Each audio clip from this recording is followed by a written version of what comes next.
Hello friends, आज मैं बात करना चाहूँगी पेरेंट्स से। क्या आपको ऐसा लगता है कि जब आप अपने बच्चे की तुलना पड़ोसी के बच्चे से या फ्रेंड के बच्चे से या रिश्तेदारी के किसी बच्चे से करते हैं वो तभी पढ़ता है?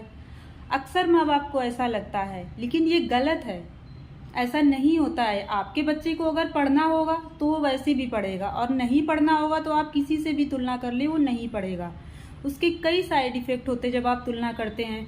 अक्सर जब आप बार बार तुलना करते हैं तो उनमें मेंटल इलनेस आ जाती है, बच्चों में फोमो हो जाता है। वो अक्सर उन बच्चों से नफरत करने लगते हैं जिनसे आप उनकी तुलना कर रहे हैं। सारे बच्चे एक जैसे नहीं होते हैं, मैं मानती हूँ, नो डाउट। कोई कोई बच्चे पढ़ते हैं तुलना करने से, और कोई कोई में नफरत भर जाती है। वो जितना पढ़ते हैं वो भी नहीं पढ़ने लगते हैं। उन्हें लगता है कि मैं उसके जैसा तो बन नहीं पा रहा हूँ, फिर इस पढ़ाई का क्या फ़ायदा, फिर मैं पढ़ के क्या करूँगा।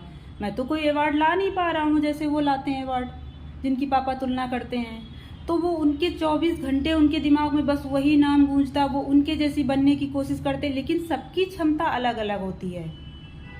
उनके अंदर अलग क्रिएटिविटी है, आपके बच्चे के अंदर अलग क्रिएटिविटी है। जरूरी नहीं कि उनके बच्चे की मैथ अच्छी हो तो आपके बच्चे की मैथ ही अच्छी हो सकता है आपके बच्चे का दूसरा सब्जेक्ट कोई बहुत अच्छा हो। तो तुलना करना जरूरी है, पर इतना जरूरी नहीं है कि आप पर डे हर दिन उसकी तुलना किए जा रहे हैं किसी ना किसी से। तो हमेशा तुलना नहीं करनी। आपने साल 2 साल में कुछ किसी ने बड़ा अचीव किया तो आपने बताया कि देखो उन्हें वो ऐसे बन गए, उन्होंने ऐसे पढ़ाई की थी तो ऐसे बने। आप इस तरह से कहिए ना कि हर दिन कि देखो वो उनका बच्चा 2 घंटे पढ़ता है, उनका बच्चा 4 घंटे पढ़ता है, तुम बिल्कुल नहीं पढ़ते हो। इस तरह से अक्सर मम्मी लोग करती हैं ज़्यादातर। तो प्लीज़ ध्यान देना है, बच्चों से इस तरह से नहीं कहना है। और मैं आपको टेक्निक बताती हूँ कि बच्चों से कंपेयर कैसे करना है। अगर आपको करनी ही है कंपेयर तो उनकी खुद उनसे कंपेयर करो, तो वो खुद से तो नफरत नहीं करेगा ना कि मैं पहले अच्छा था अब बुरा हो गया हूँ। आप उससे ही कहिए कि देखो पहले तुम इतना अच्छा पढ़ते थे, तुमने लास्ट ईयर बहुत अच्छा परफॉर्मेंस किया था, अब तुम्हें वैसा ही करने की कोशिश करना और तुम पक्का कर लोगे। ऐसे बोलना है अपने बच्चे से। अब आप फिर कहेंगे कि मेरे बच्चे ने तो लास्ट ईयर भी परफॉर्मेंस नहीं किया था। तो कोई बच्चा ऐसा हो ही नहीं सकता जिसने पूरी अपनी उतनी लाइफ में कुछ अच्छा ना किया हो।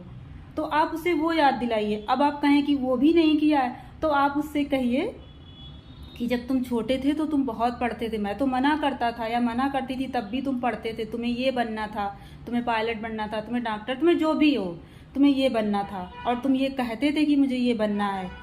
तो तुम बहुत पढ़ते थे, लेकिन अब तुम्हें पता नहीं क्या हो गया। अब तुम जब से मोबाइल या जो भी वो करता हो उसको वो चीज़ रियलाइज़ करानी कि अब तुम ऐसा करने लगे इसलिए तुम्हारा मन नहीं लगता है।